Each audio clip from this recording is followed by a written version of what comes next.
It's an honor to welcome Professor Eric Shiraev from George Mason University.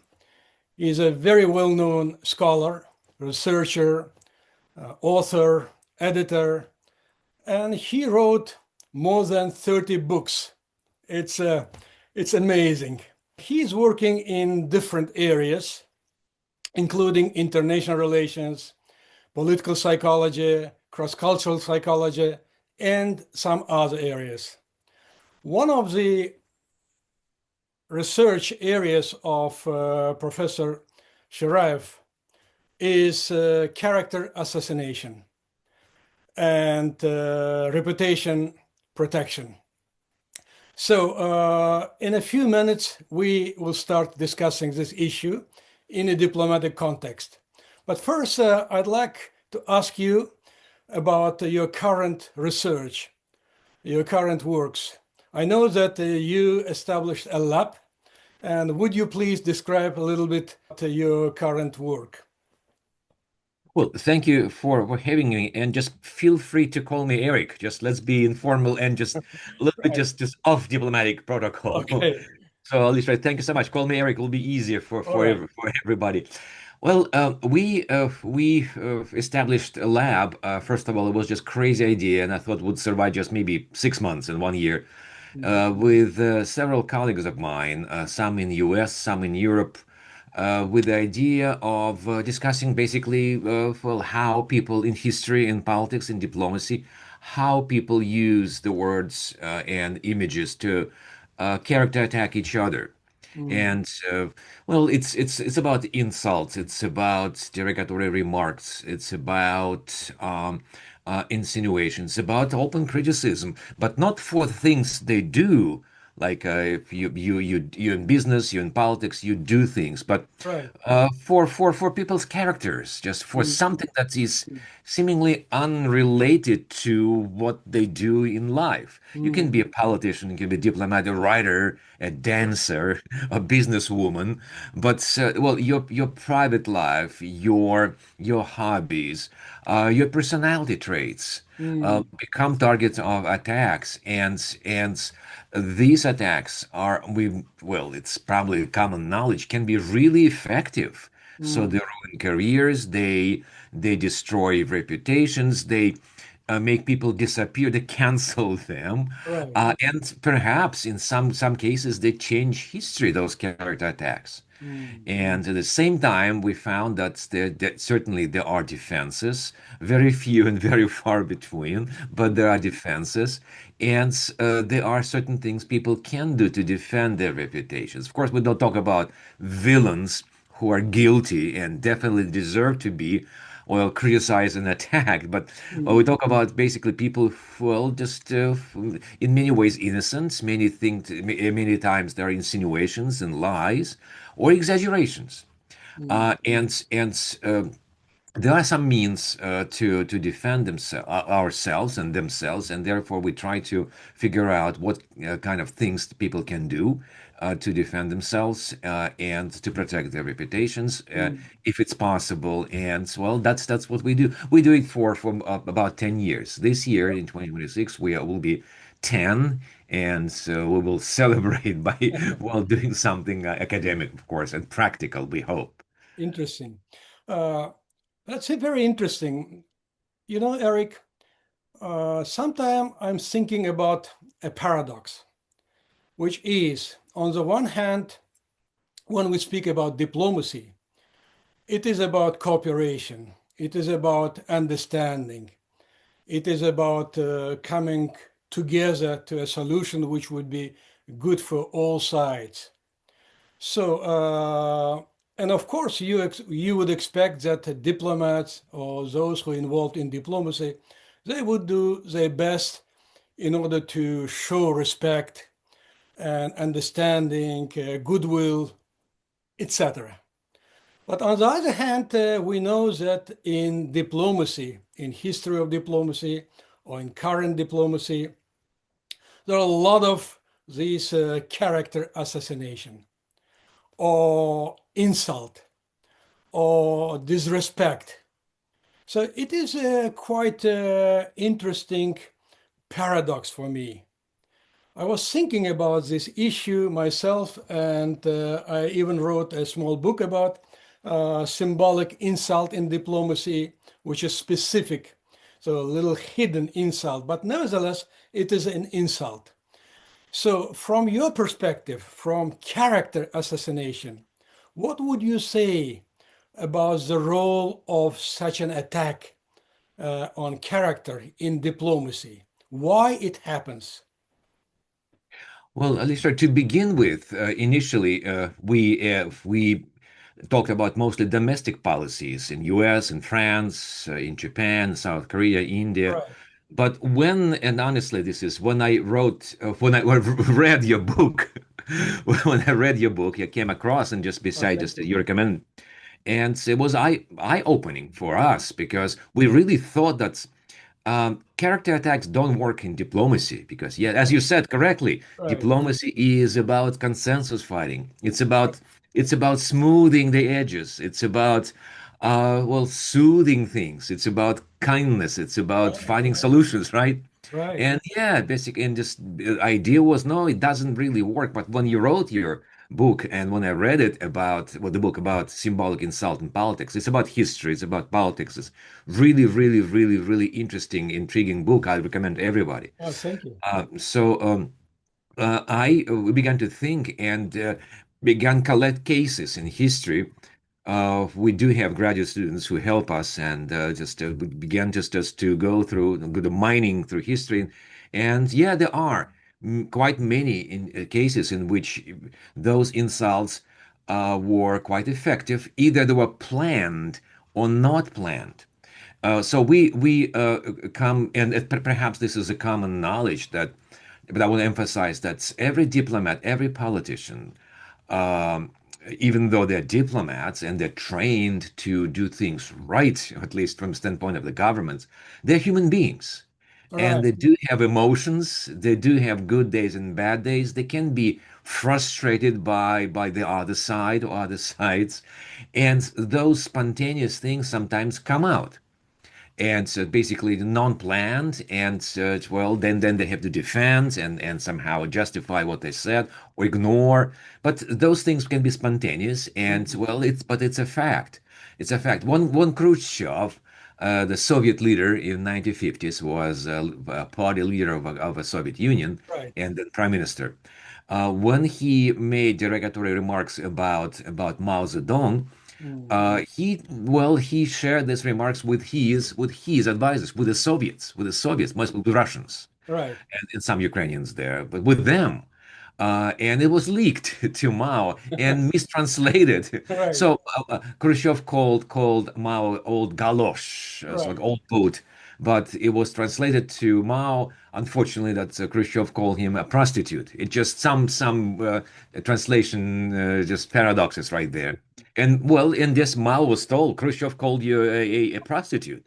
So, but in fact, Khrushchev meant it. Just the Soviets were really frustrated with the stubborn and independent Chinese position, Right. and Mao thought of Khrushchev as a flake, as a flamboyant guy who just says a lot but does nothing, and is arrogant. So basically, and their frustration just was just well surfacing in their remarks, and then became public policy. It's amazing. One of the most significant paradoxes of the 20th century is a struggle and fight between the Chinese communists and Soviet Mm. communists, Right. which all logic suggests that you communists are brothers and sisters. They unite, they share. And then there was one of the biggest geopolitical rifts between communists in China and in Soviet Union. And I would say that the personal, emotional animosity and hostilities played significant role there.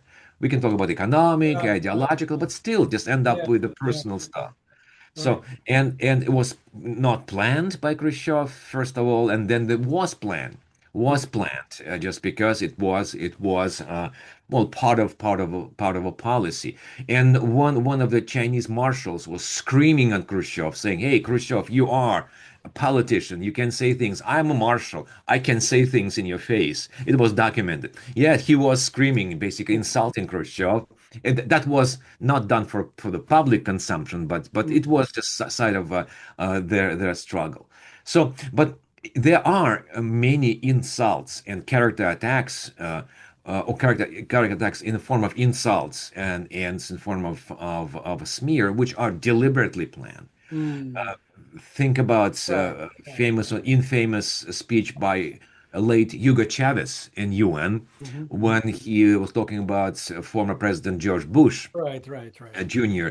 and call him. I just we have list of names he was called, Yeah, yeah, and the devil was one of the polite ones. The yeah. devil, and then variety of things. Right, right. So, and that he did this deliberately on UN, it was written, and so he just continued doing so. When Russian, well, I can call him politician, just and Medvedev, who is he now? Yes, he is in politics still, but once again, I can use diplomatic language of insult. And most Western media call him a drunk, right? Just Mm, so mm. basically, one Medvedev insults openly using really undiplomatic language in his tweets. Americans, and especially Europeans, well, it's allowed, even though censorship Right, is right. is rampant in Russia today. It's allowed because basically it's a position of the government. Yes. Whatever Putin cannot say, he tries to be like an emperor-like, benevolent, soft-spoken leader. But Medvedev is a clown who just talks whatever emperor didn't want to say openly and publicly. There we go. Insult basically they amplify the message from the government. So so that's reality, and I can use plenty of examples, and Mm. you can just give me more as a diplomat yourself. You can give me more examples when it was done deliberately, Alisher. Right. I think there are two other very important elements or points we may also mention. Number one, when we speak about international diplomacy, we should understand that it is a part of international politics and foreign policy. So it's a part of political activity, political affairs. So, and not always these kinds of diplomacy is a genuine diplomacy. It could be manipulative. So this is one aspect. But regarding character attack or character assassination, I think there is another very important element to mention. This is it relates to representational nature of diplomacy. So diplomats or those who represent country, they do representational function. Anything what happens to them, to their character, this is an identity issue. People may receive this as an attack on them. So there is a representation nature of diplomacy even underscores this character attack. And it becomes even more harder for people to accept because when someone kills our diplomats or attack our diplomat or disrespect, a lot of people, social, would perceive this as an attack on me, on our people. It's something personal. So, because of this representational nature of diplomacy, perhaps. Well, you're absolutely right. Absolutely right. And character attacks often serve the role of consolidation. Mm, Certainly, so there's something a person can say as a prime minister, president, or ambassador. Certainly, it can also backfire, as you said. Absolutely. So attack on me is attack on all of us, prime minister may right, say. So yes, right. and there's an ethnic, religious, national identification of many of us. That's many people don't care about that, but many people may say, oh yeah, this is attack on all people of Kazakhstan. So I may dislike our president, but as a Kazakh or as a Tajik, I take it personally. People may say so, but also those character attacks serve very important function of consolidation of own public opinion. So when the president insults some other political leader, it sends a signal to his or her team Mm. and people, basically just to see, this is how brave I am. This is how brazen I am. This is Right, right. how I dare to say that. So, and people feel proud. I believe many Russians today are very, not all of them, of course, and don't think in the majority. It's impossible to measure. But many Russians are happy to hear what Medvedev's saying. That yes, you Mm. got those Right. Yankees. Yes, smash them in the nose. Those imperialists, just pigs, Mm. those Western values. Just let's smash them in the nose. That are a bunch of homosexuals right there. Just let's kill them all. Just Medvedev, do it. And yeah, this is important political act at home, basically. So Hugo Chavez once again used this famous, infamous example when he was on the UN podium. I don't think most Americans like that. Even Democrats who didn't vote for Bush, I don't think they were really happy to hear that. Mm. As many people say, well, don't insult our president. We can insult our president, not you, right? Mm. But it was said to people in Venezuela. It was said to people in Latin America. See, this president of Venezuela, Hugo Chavez, is there. He dares to criticize this is over mighty American president. Yes, go man, just do it. Just so people So, feel so there are a lot of psychology there, exactly exactly both and also social and political. and you're absolutely right mentioning about identity because ethnicity, religion, and nationality means something. Yes, when you and I we criticize our governments, right? So, well, people say, well, yes, justifiable. But if somebody else would begin to say, Right, right. well, the government in Tashkent is, or in Astana, well, who are you to talk about? Maybe Yeah, you're right yeah, in yeah. That's principle, right. but don't That's right. insult our leaders. We can insult our leaders to a Right, certain right. degree, but not you, not you. Very interesting.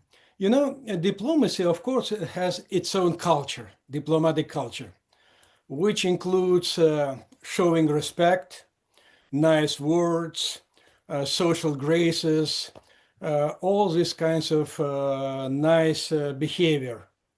And also some formal elements like formal address, saying Your Excellency, etc., etc. But at the same time, perhaps in this context we are speaking about, there are some more psychological protection mechanism of character or identity as well. Can you say something about that? How diplomats, knowing that others may sometimes deliberately, sometimes just spontaneously, could attack them, their character, or downplay their role, how they could have some sort of psychological mechanism of protecting themselves? Well, not many ways to do to do that, of course, but there are some. First of all, the biggest dilemma which every person faces, including top diplomats and leaders of countries, if biggest dilemma is to respond or not to respond, Mm, to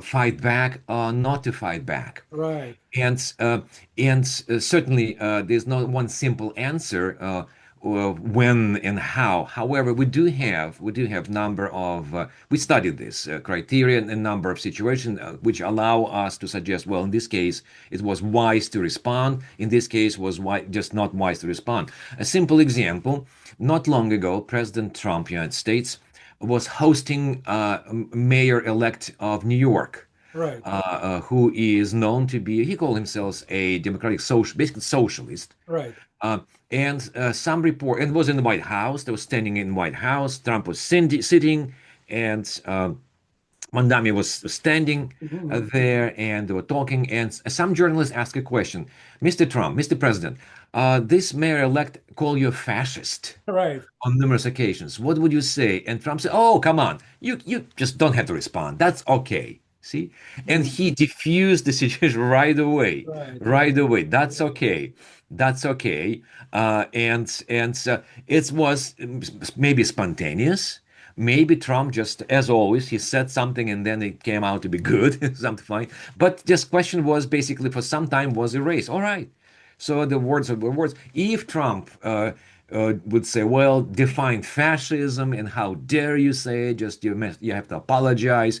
That we see different developments. So sometimes we ignore, and sometimes it can diffuse the situation. You know better than anybody else examples when there was one of the biggest and dangerous crisis in the world history, Cuban Missile Crisis, we call Right. it, or Caribbean Crisis, we Yeah. call it, and in Russia, when again, it was documented once again when Khrushchev would send one, second, third really belligerent telegrams to White House, basically with certain insults right there, Mhm. and the team in White House agreed, including and Dobrynin, the ambassador, also was part of it. They agreed to ignore all the bad part Khrushchev letters, telegrams, Yeah. just ignore and focus only on just few Yes. positive lines right there, saying, Very "Oh, by interesting. the way, you mentioned this in the. We Yeah. agree on that." Agree on that. So quite often, just once again, the idea that's all right. You call me an idiot. You call me a incompetent. You told me this about I have well bad backgrounds with my family. Yes, I have bad habits. Yeah. How? Yeah, that's fine. Let's talk about negotiations. Talk about that's a goal of Right, right. our talks today. So basically diffusing this type of situation. However, it's difficult to do. We are Right, human right. beings, and people like Trump, and we talk about now year 2026. Definitely, we know he's a thin-skinned and he is really emotional when people insult him. Or at least he thinks people insult him. However, in some situations, as I told you, example with the mayor-elect in New York, he Yes. just took it easy, took it easy. Okay, that's all right. That's okay. That's fine. Mhm. That's fine. Showing that that's let it go and let's focus on something else. And for Yeah. Trump, that time was important to show, yeah, I just can manage Yeah. and be a patron of this young mayor and just we can work it out. We can work it out. So ignore, not to ignore. Yeah. And second is just how to respond in Hmm. these situations. So it's also a dilemma right there. Sometimes character attacks relate to well, actual facts. It's not just insinuations and smears, facts. When in Moldova, when the president was running for office, which ran twice, there was lots of media reports, and I will not discuss who sponsored this is irrelevant, suggesting that, well, wait a minute, how can she be a president and if she's not married, doesn't have children, just she doesn't have experience to running a family, and not yet the country of the size of Moldova. And people say, well, is this a character attack? Yes, it is, because Hmm. I don't. People didn't question her skills as she spent politics many years, and as member of governments and everything else. But people question her family experience. You are not a wife. You're not a mother. So Mm. it's basically it's a very really hidden insult. Right, right, So, right. as people may say, it's no longer issue, but way back in 60s and 70s and 80s was the issue of being divorced. How can you be running in a region or party committee or government if you divorced twice? In just basically just divorce was basically wow, it was really no. In the Soviet Yeah, Union was it is. no. If Yeah, you want to be in politics, it would just you want to be run university or factory, being divorced, that's it. yeah, yeah. So that's Party it. Because, committee would consider this. yeah, yeah, absolutely no. Just consider moral stain, moral stain. Right, right. Okay, stain a reputation basically. That's why people will stay in married because well, it's not good for my career. Let's pretend that we're husband and wife and live together. However, just it's good for my career. So and it's things change, and once Yeah, again, things change, context change, and today, well, what's a big deal? You're divorced. That's not a big deal. So right. well, And perhaps we also should mention social media now. Uh, when social media becomes a part of diplomacy now, It's a very important element of modern diplomacy. All embassies, diplomats, they are running their social accounts. Of course, it could do a lot of good things to help set up bridges, understanding, serving, understanding, but it also could harm. And of course, we know that there are a lot of these kinds of harmful attacks goes through social media.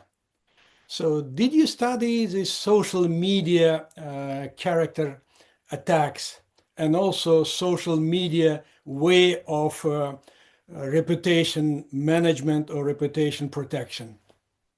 Certainly, yes, we do have, especially we have graduate students who do this research, continuously doing research, and we do have ongoing projects, by the way. But I'll just simply say certain things that may appear obvious, but at least there is some empirical support for that. But it's quite interesting that we all know that social media, for the most part, serve as echo chambers basically because of patterns embedded in them. Just I receive new things based on what I watched before. If I watch videos about puppies and just and how cute they are, I'll get a bunch of videos about puppies. Right. If I watch videos that smear Trump and saying he is red-haired devil, an idiot, mentally sick, I will get a lot of videos on that basically, and just I will be happy because I will Mm. live in the world in which only messages I receive are about, well, vast majority about bad hair and bad temperament and low IQ of President Trump. And vice versa. So basically, yes, it's amplification, enhancement of previous beliefs. If I think that somebody is an idiot, and watch videos about somebody being an idiot in politics and diplomacy. So I just receive everything and basically, and I am living in that world. So but it plays a really important role. We know, and once again, certain things may be fair, unfair. We know in U.S., but at least we and how strange was a type of cases like with President Xi of China, when one of the bloggers, maybe accidentally, maybe deliberately, just he compared him with Winnie the Pooh. Winnie the Pooh is a famous character of cartoons and films and books, and every American kid knows Winnie, and I think people in the world know the Winnie the Yeah. Pooh. Okay. Nice, cuddly, just little Yeah. bear, pretty, Very just positive. yeah, very positive. But there was a picture when President Xi and Obama walking, and the picture from cartoon. President Xi looks like Winnie the Pooh.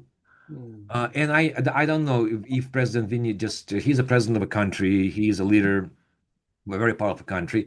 I don't think he personally cared about that. However, his team and so my Chinese friends from China and scholars who study China, as well as non-experts, would tell me how harsh the Chinese censorship was about people posting any images comparing Z with Winnie the Pooh, even censoring out the words.